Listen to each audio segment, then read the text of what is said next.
Hello. Abusuafo, ye chiachia mo. Me pamacho mo bi amfre me samri na fun ba akope ne kita me. Enti woni a ofre me simu a waha me. Se ye fie se ya bontene. Me ko bi a chew. Hello. Skull. At saying me manager menim se wadaw se wo adwuma mu menim se rade adom ho ye manager madwaw rough. Hello Amelia at saying binding at saying Bismarck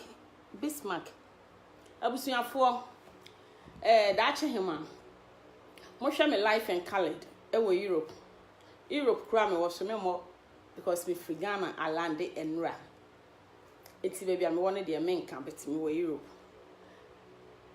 Abusuafo ema ene adwumaden me nua ma no specially enti na me wo ha awie.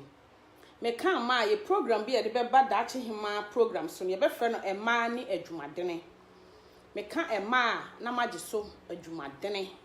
Enti ye bie phone lines tum na opese ofra meka oba ana emma because ye dosun na ma onia waje sesen adwumaden abusuafo minua Amelia etisen demre omo ba nyina nko na aye oba oye super oye boy oye fantastic me manager Daddy Fred mo hwe me life e wo Europe me si Europe kro no menya den mo da ache hema na menka na mo san hwe ne life ewo the announcer newspaper ewo America Massachusetts. Me manager ba bia wo bia salute you. Nyame onhira wo no onye okese Thomas etisen. Nyame onpegya wo free adom kwa adom mu. Oma wo nyenhira ema wiase nyina. Eye me manager Daddy Fred asem na mekan. Enam ne so amama ye nhira. Na me ye nhira dada, but enam ne so amama ye more nti se obi hira wa na so aye den wa hira no me sorry say me de me side right left because akonya no me de me side to so abusuafo et saying smooth packer et saying abusuafo ema ene adwumaden ye free Africa aba ye bedru enura nyame adom ode ya bedru Europe asundwe mu enye easy modachi hima ye wo bi kan ye wo adwuma ye Ghana ye wo adwuma ye Samuel Kwabuna Atta. I hope you are well.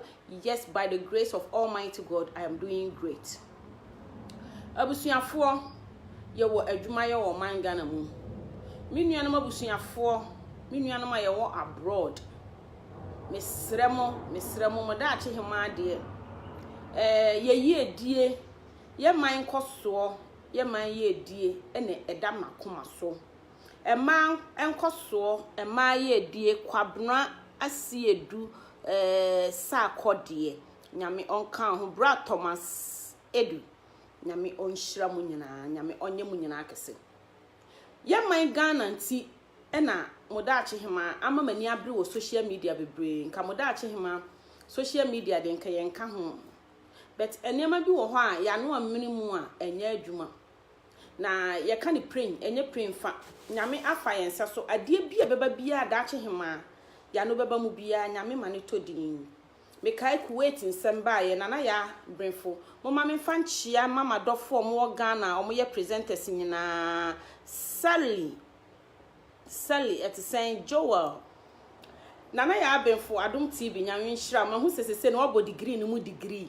I salute you eba de ema esua de na me hu de menye because mo da che hima me meeting ani amoa me nana ya abenfo nyame nhira bebre o ye madam fo pa me call Ghana or de me call Adom TV ma me koye program nana ya woni bedwom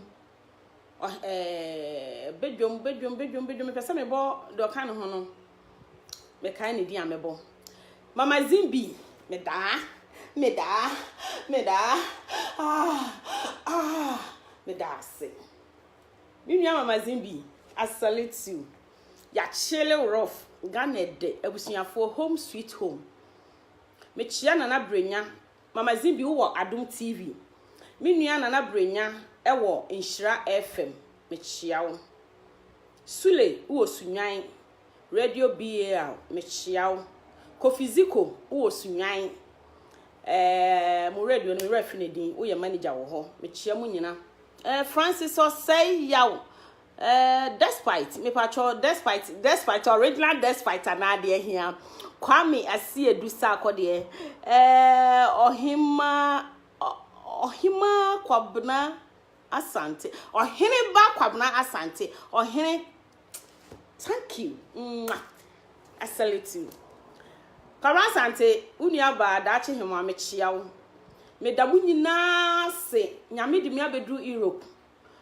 dia mo ya maame me pacho me dressing dia mo forget why because awuhro wo me te dem so mun say Europe show aba dia mo ya maame wa Adum TV fo nyame nhira mo nhira FM nyame nhira mo nyina me da mo nyina se mo da achi hema me seletu mo nyina Ebeneza nyame ne ye ho nyame onka ye ho abusuafo ema ne adwumadene abusuafo Ghana ensem wo ho ye program ye adachi hema me de ba no ye beye no every Tuesday bia around this time no baby o bi ahwe time ye be free ye program no ensem wo ho a mo be hwe no wadachi hema studio e wo Denmark na masia hwe no wo Massachusetts America the announcer newspaper Otek FM almost Otek radio e wo Ghana almost be fayen a free next week ikobia Otek radio so be fa dachi hema radio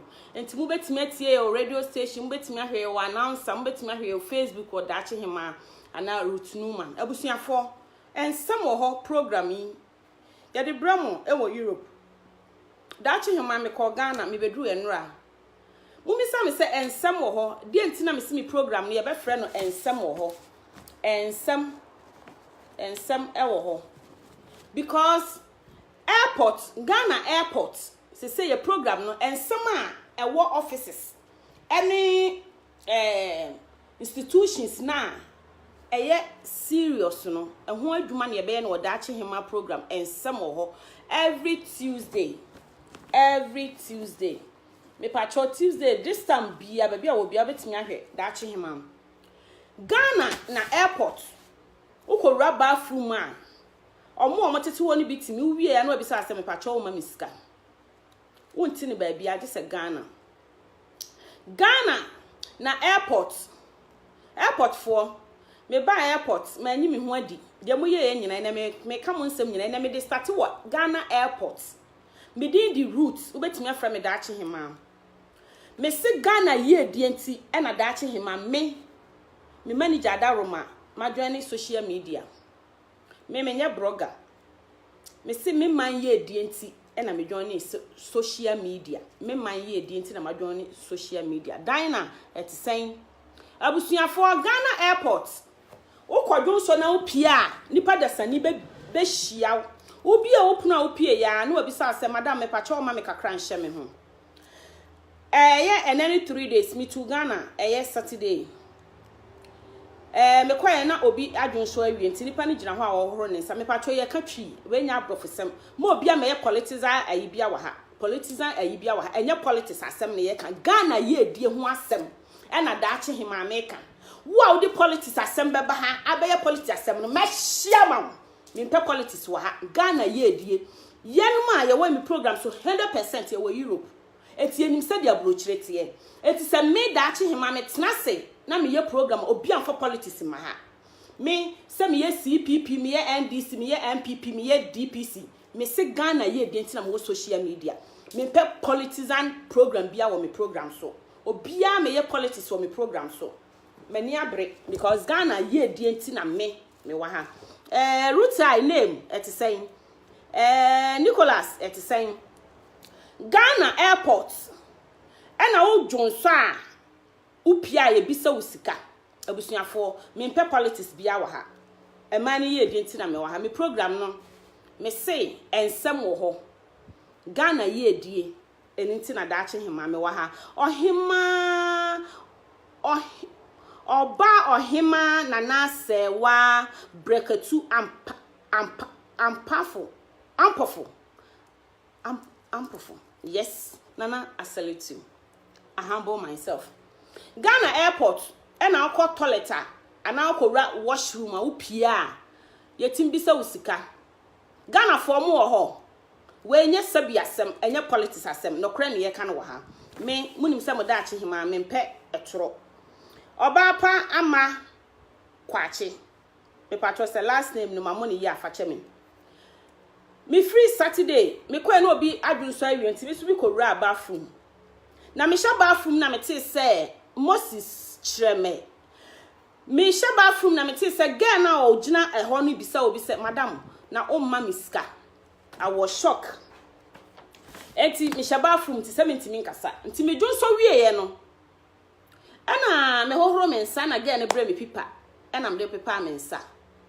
Ana me bisa na say maame una osire sister ni sika no oh man sire ni sika na me say madam me ha Jocelyn eti say ye bo a amwa me ha me ti say wo bisa oba ni sika so wa ye Ghana ni so wa ye foreigner so wa ye hwan wo sire ni sika so wa ye ni patituru o man ni mu so wa ye hwan so wa ye hwan ofiri hwa na odekọ e na da chi hima me de wa betena ha yo enye onu nko na me de na betena me de the whole airport Ghana Immigration Service, Ghana Airport. Musha manimi ye. Next time me ba mu hume because me ye crazy. Me dress it. Me na ma yam ho sakate na me come baby. Anasi nua ba. Me dia me nhyem max. But me dia no gentle because me ma bon enye school asem. E da fom efie nyansa na da ache hema me di ye adwuma. Enye school asem. Nyankopon ma obi school nyansa. Nyankopon ma obi efie nyansa.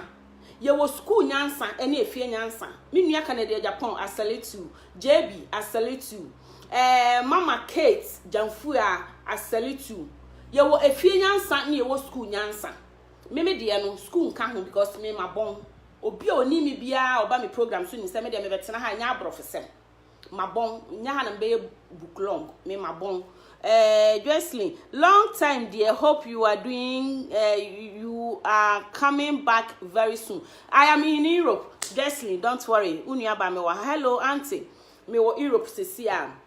Abusuafo modachi hima me de na efie nyansa. Efie nyansa ne saying hallelujah second announce. Hey, me no, me di tum second announce. Me investigation, you know. Me yan clear with clear eyes. So what you say? Ghana airport and your immigration service cleaners. Mo check passport. Me nim said your friend. Me manager. Manager me jaw rough. But me da say. I love you so much. Akuma me chiao ne nkwala no. Manager me jaw. Me jaw. Enya ha na meka. Name is very bad. Root Opoku.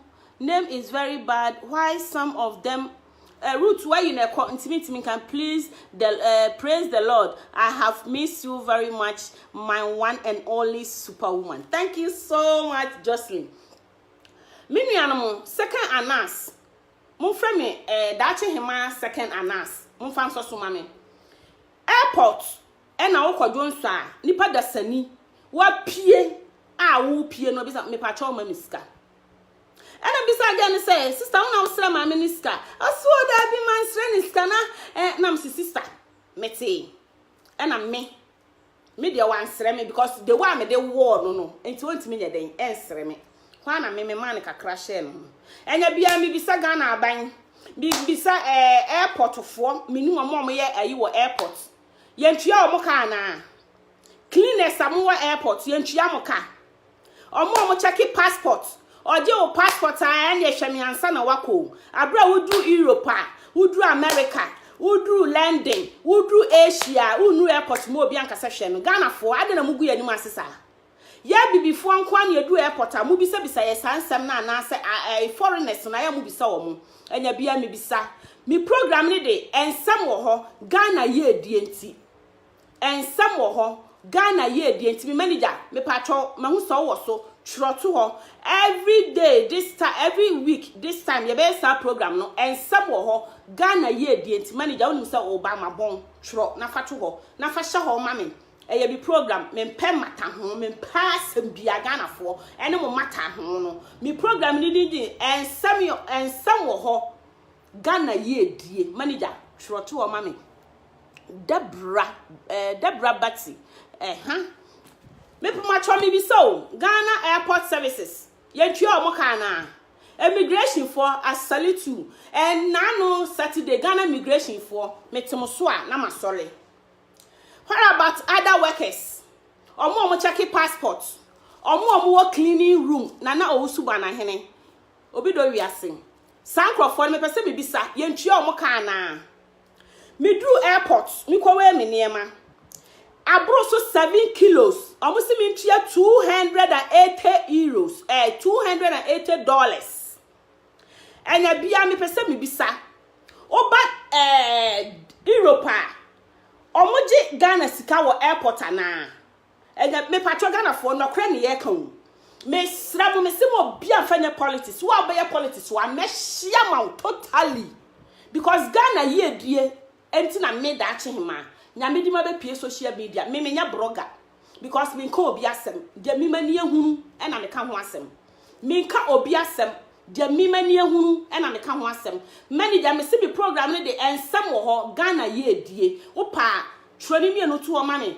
Ghana ye die ensem wo ho me se bi pese me bisa Ghana airport immigration fo nka ho nana Akufo-Addo wo da ache hima Denmark woman organizer immigration for I salute them omo nka ho omo ye out but apart from omo no omo airport omo ye aduma no ntua omo ka na Ghana for when your politics asem munyina mom Europe nyina mom the whole world am free Africa by Europe no munyina ma hunu bet obi anka ho asem da che hema meka second anas said the menu ane de bre me no nana akosua even if you content mo fanche me menya time I reply obia at the right time me pamacho it is bad behavior thank you Jocelyn abusuya for me si Ghana airport immigration for nka ho omo ye out immigration for me si metemo so amasole I salute them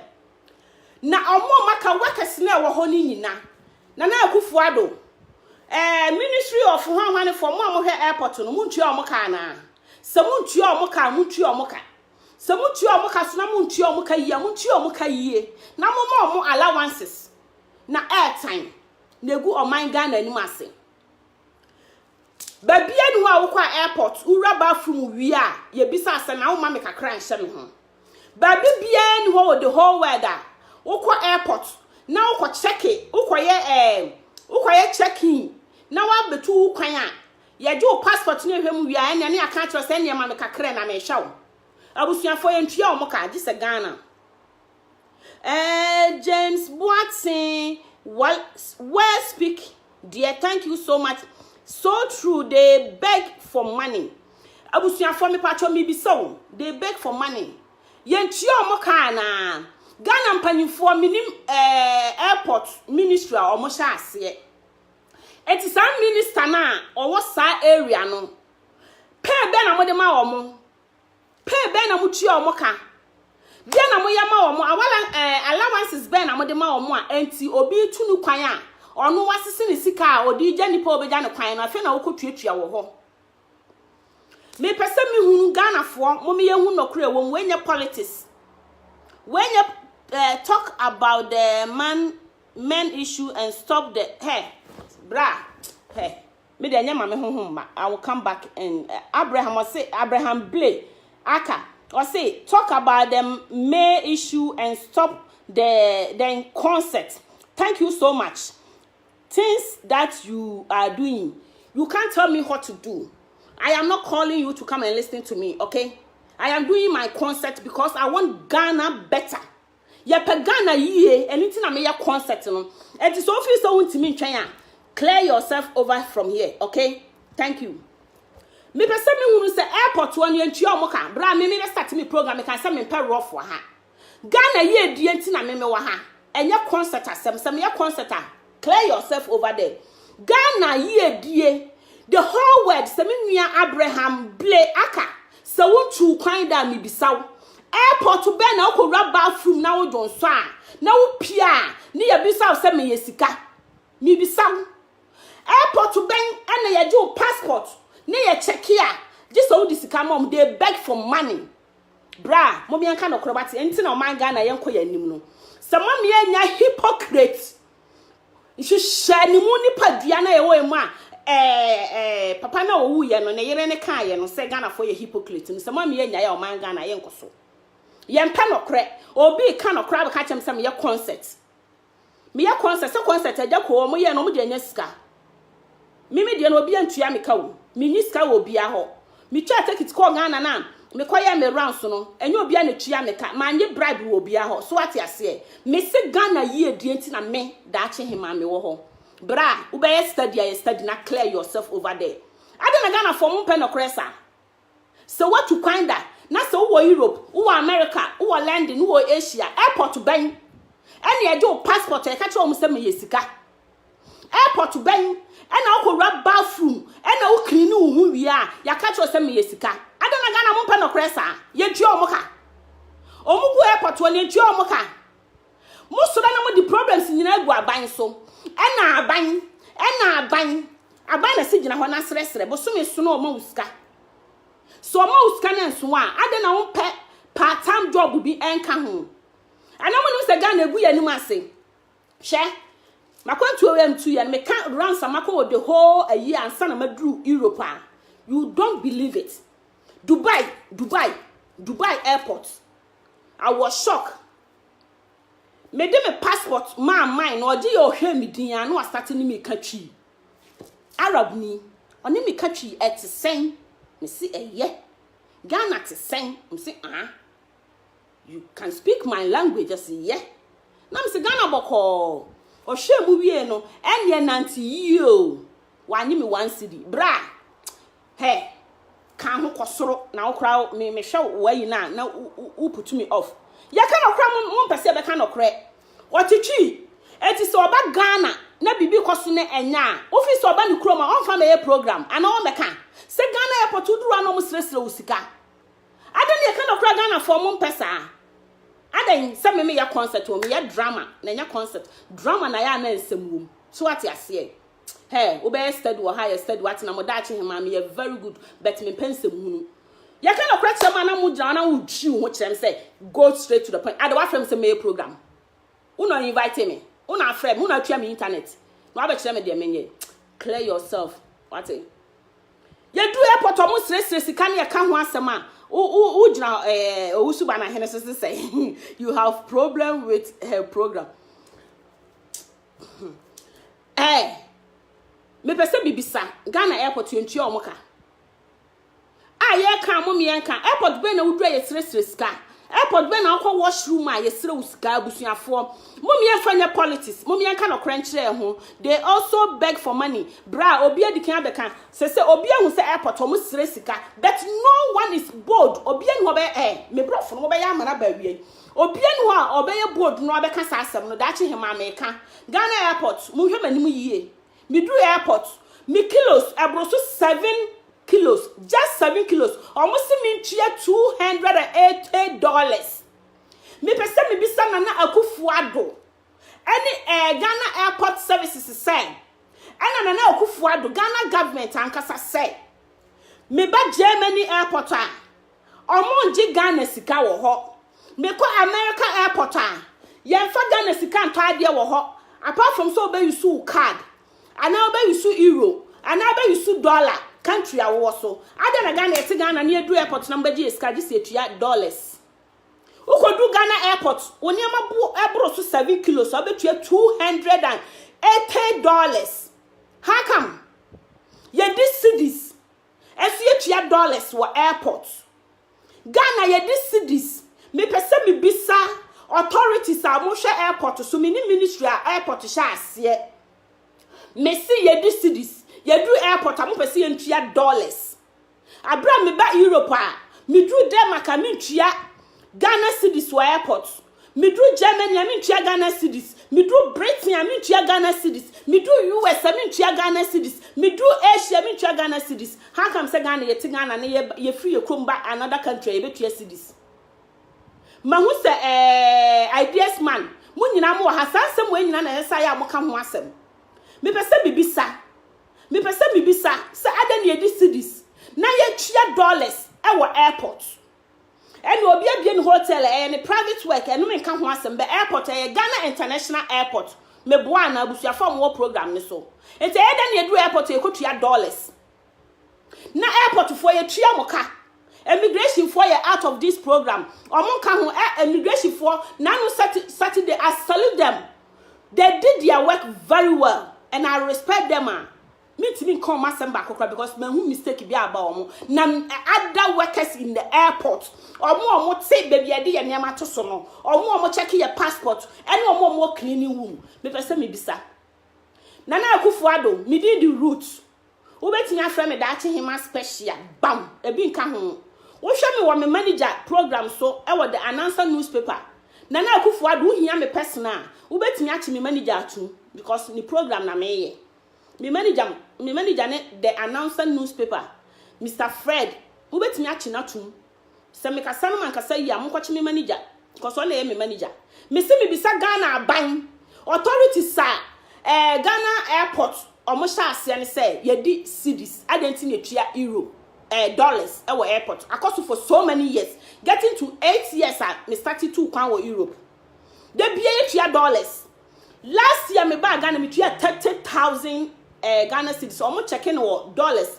and omo convert e ba yi ma me e wo airport no me tua this time brother catch me say sister we near dey dodo omo ka se me tua $280 no na me se me tua kapre me tua kapre last year na me mama Zimbi na wo airport mama Zimbi na kan ya and na me tua 30 million e wo airport this time me do airport am catch mama Zimbi so on the on sign I went alone me kwa na me koye and almost say 7 kilos no me tua $280 na me say me tua I said it straight away me tua brabi no sister when near den dodo na me say me nya den Ghana mu yasisie mu ya kromfo 7 kilos me tua $280 more than 10 to 12 million Ghana cedis.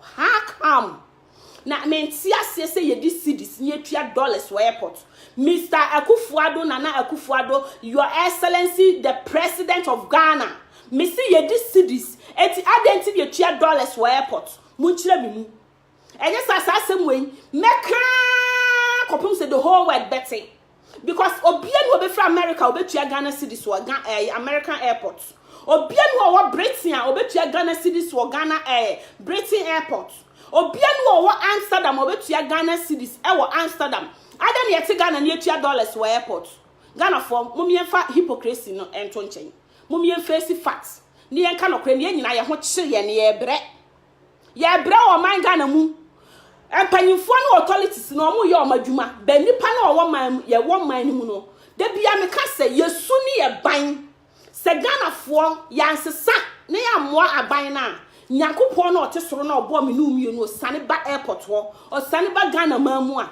Ghana will never change adenti na di cities ni atua dollars for airport across more than 10 years I minister to say me ba Europe this is the time I say ye hia changes o man Ghana ye hia changes ana mo ha me boa say me honhoma bantimi kan obia abibia abu alaji munyina munya abotre wate na say mu da che hema me honhoma bantimi min kan so you can block them oh don't mind them omkra do mo mayera you do all thank you so much Mrs. Tapenini, sister guys, I salute you. Mabawai, you're ready for your party. Baba, I'll say it is happening to me last week. It is very bad. Thank you so for bringing this up.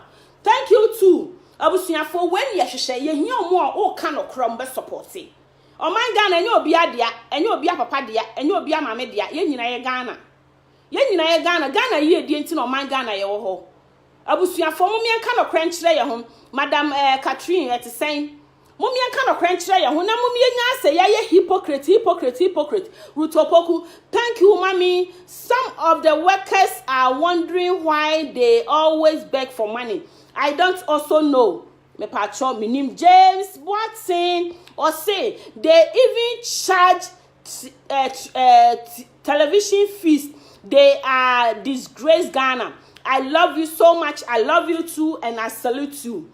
Abusuafo, ideas man, mahu so around, and somewhere mumu so because mumu wo more hwan for mun kanu ehho asem because here say airport ho okodun so na pia na obi ababi sa say na wo ma misika airport ben ene yesresre sika wakodun so awie airport ben abusuafo mu me enfanya politics we e no credit hima just a short program me say manager trotu ho and some ho Ghana ye die ye program no trotu ho every day this time they ko hu ye ne de ni nyina beba ne ye ko ye ni even not bathroom olio obi so say enye bathroom krampo enye ho nkwa na omo sresre Moses Chireme say it's very true, happened to me too.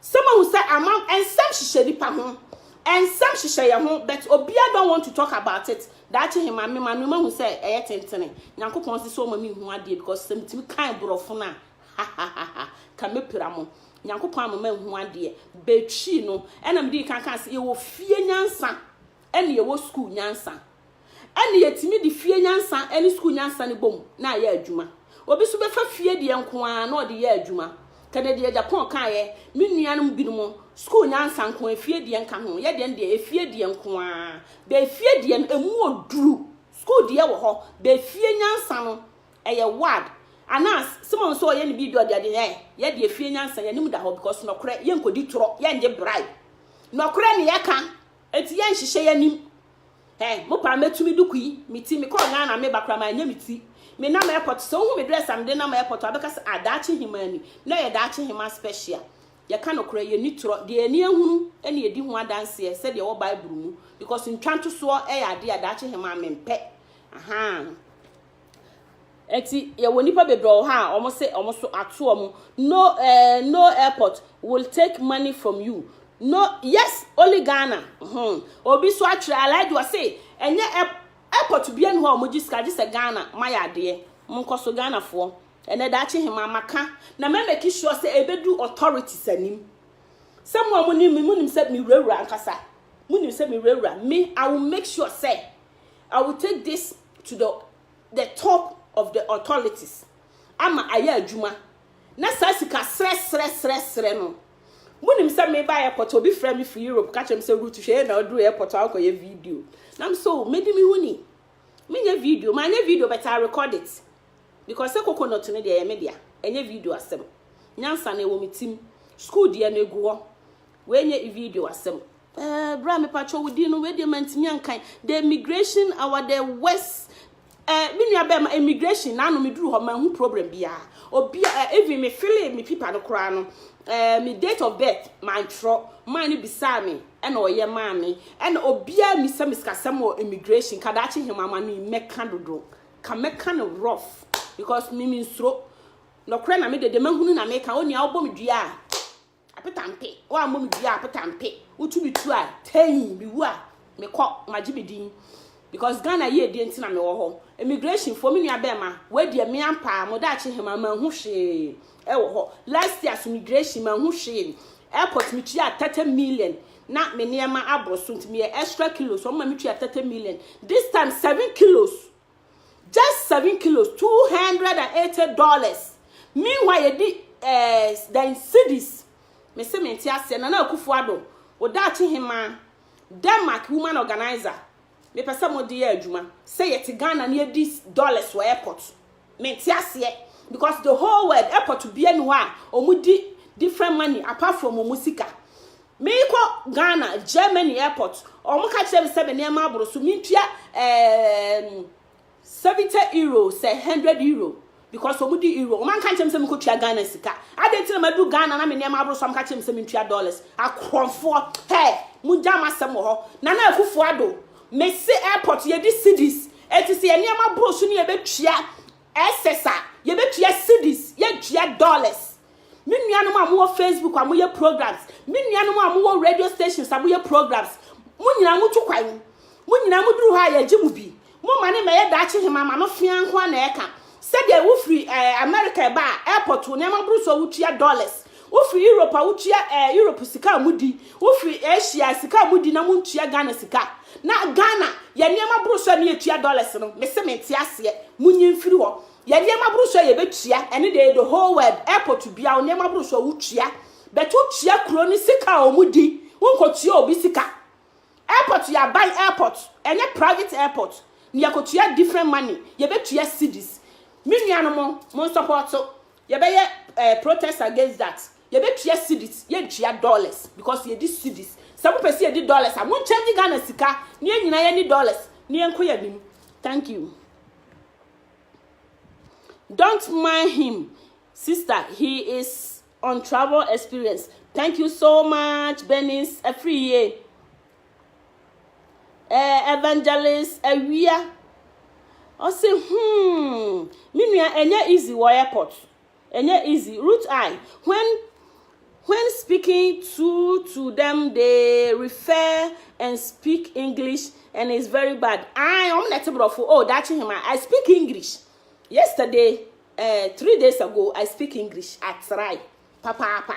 I try to speak. Yes, but I told them I will pay. I will not pay. Nti me yi free so 7 kilos me yi and na me file me normal kilo mentua kapre but omo checking me passport there almost won share kakra me show omo kakra be ba fru won wan sere me bet wo sere obi because ma no fia na e contem nti no anti me share no so ati ase calm down and get the followers Dina sister Dina Demaka na it is saying, don't mind the fake men. Oh, Minia me da say. Abusuafo, Ghana ye die and some ho your program need no. Ghana ye die and some ho. And near my ekoso Ghana, to Ghana. Ye we airport. Ye buy ya kwan so. Me fu ya na me die program. Me were more than 20 car numbers. Me were more than 20 car numbers. GV, Ghana government cars. Me say our private commercial concept private cars. E dey na ekoso o man Ghana mu. Obi wi su government car. Odu traffic mu a onyina hwim no atwam no okọ. Obi wi su private car. Odu traffic mu a aso red no atwam. Obi wi su commercial car. Odu traffic mu a shim no atwam. Anya bia Ghana road worthy. There comes road safety. Road worthy there ayi na de boka ho no. Road safety. Me pacho madwuma ne sen. Ghana Police Service madwuma ne sen. Abusuafo me pamacho me see me program ne de Ghana ye die ensem wo ho. Adentina traffic light so red na obi atwam. Na motofo kra de akra de omunyina. Motofo akra omunyina. Mia mani gani me se mo da che hema de meka ye de mani ahunu e na me di ho adanse. Kaswa main road traffic so red na pick up. Private car no atwam. Police gina traffic ni mu a o control traffic. Nipa no wo policeman na watwam. We police ni wajiga no obesisi waso mu a. Wo se police ni wahyew. Meanwhile no wo timamuni no civilian no de wo ye no. How come? Mr. Mobi frefresi mi call because na fun ba ko no me de akoche wo Ghana. Ade nyankopon Mr. Mo fa nche me obi frefresi mi program no Mr. Mo. Me manager abusuafo mesramo mensada mensayam telephone ba ko pena me yusu mo fa nche me pamacho obi na fresi mu mesramo mo fa nche me secondly me free Accra me ba Kumase eye from Swami roundabout eba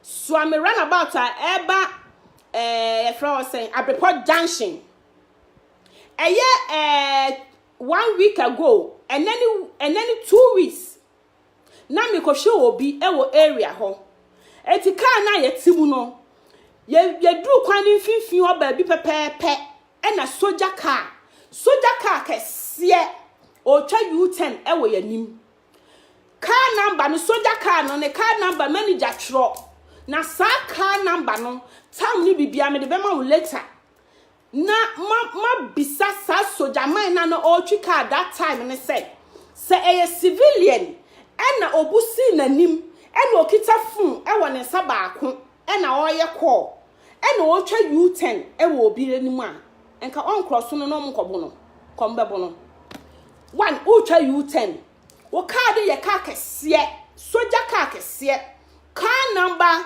7277 GA soldier car number 7277 GA a oye soldier ni a eye nani 2 weeks around anapa 8:39 ewo Abrepo junction o twa U10 instead send the car kese no be yusu ni nsa mienu no o de nsa ba ko tie corner na nsa ba ko no di twa U10 e na wache traffic say a civilian a kade no mo de be ye na busuafo mi bisam me say ye program ne de ensem wo ho Ghana ye die abusuafo mo me enye politics say civilian e na wo twa U10 e na sojani ejina ho a otwen na ko be bomode ase wa cross civilian no no kan say how say wo twa U10 na won sa ba ko na ba ko kita telephone ko mo be bo no enya bia emra no enchi sojafo ana me manager car number 72 GA unsa sojafo car no omo tro number ne ba ko di kan na omo de number bi G West na bam enti 72 GA 77 ewo Abrepo junction a U10 ewo ho sojani no that time no na anopa around 7:38 mo baabi ekobo 8 something ho na o twa U10 enya bia asojafo emra no eni omo ana yakoya na machiyen na mahyeyen see civilians but mu nimra so emra no adwuma ema bimu emra no enya adwuma ema bimu mahu samanfo de abeto social media taxi driver yeso one pack here a police for ebrim no or da form ne ebo no enya bia se police ni na one pack here nke be chena bonana mibisa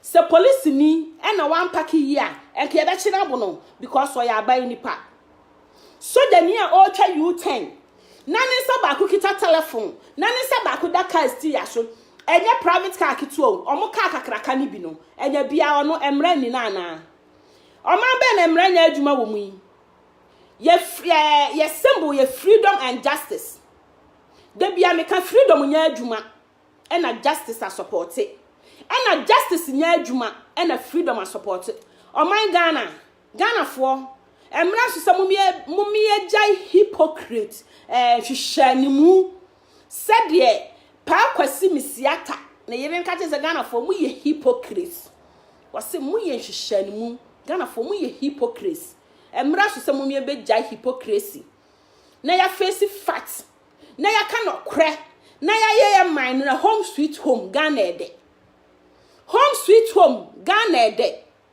mumma yemfa emra ni ahiafo mumma yemfa mra no enni mobrowafo mumma yemfa mra no enchichiri binumu a enchichiri binumu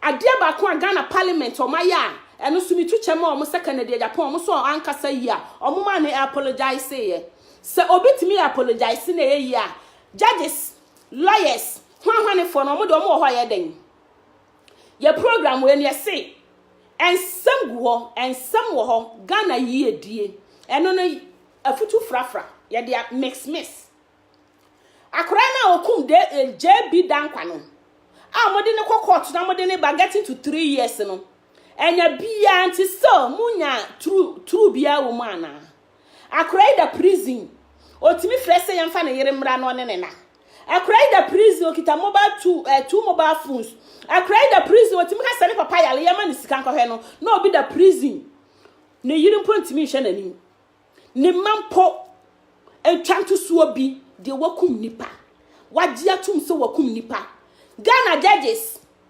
ebinumo Ghana lawyers ebinumo prosecutors ebinumo mufi said emra na chi dumanchi obi mu ahu mumra mechi da chi hima metia mumra mechi na muloki ni se me ba Ghana no na me phone no makomia mia na mintimi nko internet so obi do me ye ma me na me de ye sa road program wo Adanta SDA no eno so na me time aso ameba nka me ne mu nka time ne nka se mu jeli me nanka asem bia na kura bia meka bia so a obi di ne sabe ka me no nka I will pray to my almighty God say kanipa kro no you face the truth. Hey, Ghana judges, lawyers, prosecutors, police mu be study wo man Ghana mu wate Ghana airport services minim said e frem minim aban authority amosha ase munye study wate de me wo mamu eno no airport fo any sa JB Dankwa case no yehia emuaye o muntim ko kum the whole MP Saf younger boy na ye chi ni first time ye de ne court what say once na no last week ye de ne court akure ye kese ye chen da chi hima Ghana mra na di ma bi mu ahu eni ma bi mu ahu obi ni nuanya asam obi ni ma nya asam na judge 6 million na wa judge no na de na kotum 6 years na oba pemfo onyim na 6 million na wo judge no to ordinary tum abro ni busuani na nya asam na obi twese kan kum nipa na mo te mo court dan mo ho mo na mo nim ade na mabo degree mo tim kan no kora wa hu obi obeje Ghana sika obeje bribe na on kan no kora wo court obi obeje bribe na pepe ye enya dwon o man Ghana no sa nipa na sam na ode baaye na mo je ho bribe no nyankopon ma mo face bi nansi a me ba ni nya accident ena na me kan accident one sam say ye kwana say road of Ministry of Road and Transport e de no mo ye fa ho e bia ni o ye kan okra na ye de politics o man Ghana mu o ti court obi akum MP wo sua de enye da che hima ma bon ya meti ha yo obi MP wo sua de abusua biti akra fianga we awo ne sekan na mo 3 years mo koba afa no to no odi trogu nkrofo se obobo fake names na mo to na mo je bribe. Hey, last week amode ne court amode ne ba no sa police new se prosecutor na wo she suit brown na wo di ne che no sign na wo ne ye no sa Ghana fo ahu na me da che hima me hu ofo ba bi na wo prepare no demna na oye bibi na wo prepare no. Hey, prosecutors mo ba mani ada ha mo mani na ho wate abrochire na ayeye na obi asoro pese ne baba abrochire mo soro na ma so amoma begu abrochire no sa abrofo no mo ya konkonsafo omo ye hypocrites omo ye sorofo te say ye Ghana fo a nka abrochire enye ye na ma so amoma no begu aso amoma tram nsua de ye wo sa prosecutor na last week odi akra no court na wo ye rough no mo ani na ho wate so obi ahu a nyakopon wa hu mo ni JB Dankwa asem na yakoma ntoye yem papa no osumbo ma o man Ghana osumbo ma ochiman so ati ase e mo ba mani ada ho mo mani na ho mugu ho abantua moka mo sora na mo jejeje bribe prosecutors bi mo judges bi no mo anase tete mo to a afa mo si buai anase wo so ya nkate wanim aya mo anim na ho na di nokore wo so kura wonsem ne nkoyie so ati ase mesere mo anase den de bibo mu Ghana mo me nka nokore so ati ase abusuafo mani abre mempe rough Ghana yempanyifo ni binum ka nokre omo sua de na omo sisi o man Ghana mu Nana Akufo-Addo Nana, Your Excellency, I salute you a lot. Mesraw yenkoto dwegu fom o man Ghana e ma tituru e ma ne adwumadene yesi yesraw ye ma ne hia pepeye say ye symbol ye freedom and justice a moma bibia enya adwuma emra ni bi na emra enya bi moda ache hima ene de ye wo mamono no de de mu besia ya ba Europe nyame de ya ba wo hwe me life and colored e wo Europe still mi go so koto mi free Dubai e bedru Europe enra miguso minu Denmark ya namu ya sansan kroma ya pese ye di ani ehye niema ya koso wo wiase next September me wo Canada for dachi hima me back Canada life and colored September month kan be kan ye kasa mu mona September month ni mu no me wo Canada for mo dachi hima mu be hu me life and colored me PSA ma abna oba papa bi me ba Canada ye gusu a ye koto ye gya ye man ketwa agufie nyame na ehwe ye ma ye pese ye di ani hu de ye koso wo wiase na ye de tutu ye man Ghana ho ye pese ye hu de ye koso wo wiase na ye de tutu ye man Ghana ho Canada for mo hwe manim September mi wo tour e wo Canada September se mi wo Europe but me pesa amanfo be hu machira kwan etimi nka Europe country na me wo so me manager na no of throw rough me kan sesi o ye program wo de beto ho me wo Europe me ja me magu ho me fi Dubai me ko di 2 days wo Dubai eno se ko hwehwe Dubai she papa e chen Africa na Dubai fe Dubai airport what airport I mean what airport Ghana airport oh my god me asia je bribe Jesus Christ what airport we see full premo a ofro car na e do ko ba bia wo ko fa wo be change a wo betima atra car more than 30 minutes na wo nuru ba bia wo ko fa another flight what airport yenje bribe ho na moti airport 4 by man we mu na mo je bribe wo dru Dubai airport a uhu flight bia friend say Emirates nkwado oh my god what airport hey Ghana panimfo prosecutors police for judges lawyers nurses airport for civilians momi ani na ho ne mo Ghana wate ne yesu ya medi ye man no omukro mo desert so omutimi ye omukro na ye ne ye wo asase a nufusuo nufuen I mean you know aje nufusuo ahyemu ma na ye sre na ye di airport fo ni mbremu omu pe na enso omu opon be fa trotro opon be fa taxi ni sika na enso no Nana Akufo-Addo woda ache hima I salute you yesre wada pe no muma munye duru na man ye wo japade wom ebi timi ni di ema bi ho nkyere omo edidija eni muna na nam so fala sama form so omo meya adwuma ne de mu twi omo ka yie no mu nya sresre because what tie ni panika yie a menya sure say da ache hima duru ho be sre no menya sure so ba gift duru ho obi be sre no menya sure so ba dan na duru ho obi be sre no menya sure so obi abu duru ho obi be sre no menya sure say address man duru ho obi be sre ni sika because nipa no ho kire no nana Ghana for Emma especially yensa da yensa yam yesi yesrew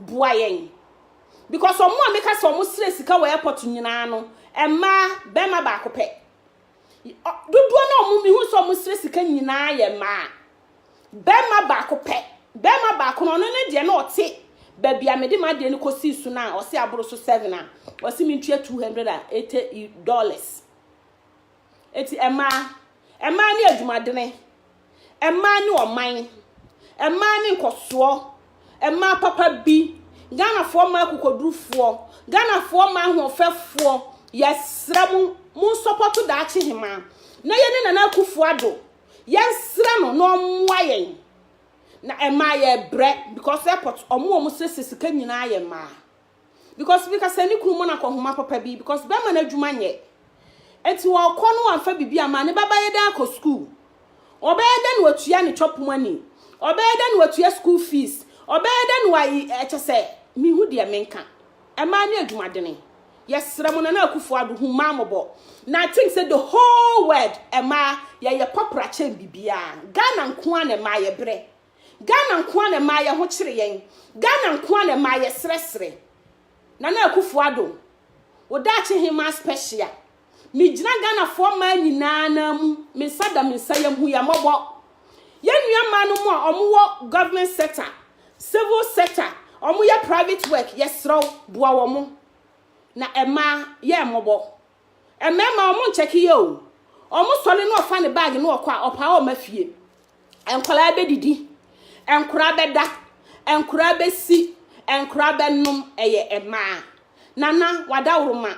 Yes raw huma mobo. Na the whole world ema yesumbu wo babia. Ema ne de achichiru kuro. Ema ne de ye bibia. Ema wa ade mu a eye yie. Eti me sro hu mi nua ma no mobo Ghana fo ma a ye wo Ghana omo ye nnuma a omo sre enso omo ye government works omo ye aban adwuma omo bege mami 1 cedi mami 2 cedis because bia oni obi o ye single parent na Akufo-Addo oda che hima de me di sre wa no se hu ema mobo Ghana fo ma because the whole world ema ye sombu wo bibia mu. The whole world, Emma, you will post. Oko other countries are Emma were big positions. Chain mema. This a Ghana. And a mema mafa position in na mo my mabi. Nkami ama bon say. Kamuma mi Ministry of Tree and Culture. Na kami me so. Na me shema. Na kami mo oti ko jaba. Madam fo. Yes, no me Akufo-Addo mama post papa.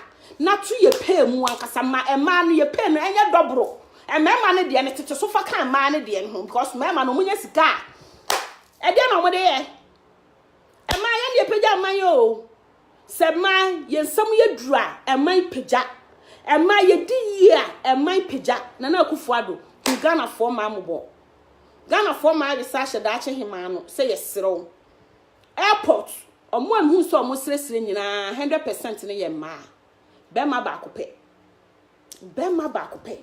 Eti nana mesraw abusuafo mo woso na mo nhye. Na mo beti kura mo mpushi ma nana Akufo-Addo ma me mian de mitimi mpushi. Beti mo mpushi ma nko atiri. Na onto ema pa mu yie. Se ema wa adwuma mu na omoje 10 million na. Omo 20 million. Obema mema 15 million, mema 10 million, no ma yen 20 million because yen ye expenses in the doors. Because yen special. Bible mu kura Nyankopon ya de nyina wie na oyi yen. Eti nya na Akufo-Addo, ema ya de srede ne se, ma ye pay nkosoro. Ema na e wo poto no, me ene me kasa ma omo sresre omo di sre because pay no bia na enkoyie. Ti na me srew, to omo pay mu. Ghana for ma e wo civil servant, government sector, hospitals. To omo nyina pa mu na ja mema no omo nya sika omo ananim de omo de ye omo mfie me dumu besi ha da chi hima special mo hwa me life for Europe me simi kan Europe country na mo because manager na no otro obebo me dede na ma dwa me rough Daddy Fred me manager ba akopɛ nyame onhyiraw onye okese me nuanu mo platform isu nyina nyame nhyiraw obi biala enne ne ye de ye program no ha ne ye de besi enti mo hwe me life for Europe me se me nkan ba bia me wo bet me wo Europe September me wo Canada se se me koto me ni nam wiase sa Africa countries ni de mantimi ankokoso me ko ye krom nko a bet ye ba down na by December no ya be boaboa ye ho yie because nyema bi wo ha me manager anya ama me enti ba bi wo ha wuduru a wontimi em present nyema bi enti me manager wo wa ha ma hyeda na me kan wo wa ha me pese wani gu ase because I mean you know enti ye de mbesi ha ye program ye friend say ensem ewo ho Ghana ye die me manager ye program eye nne me short time no ene bibia to ho asisi ye no every Tuesday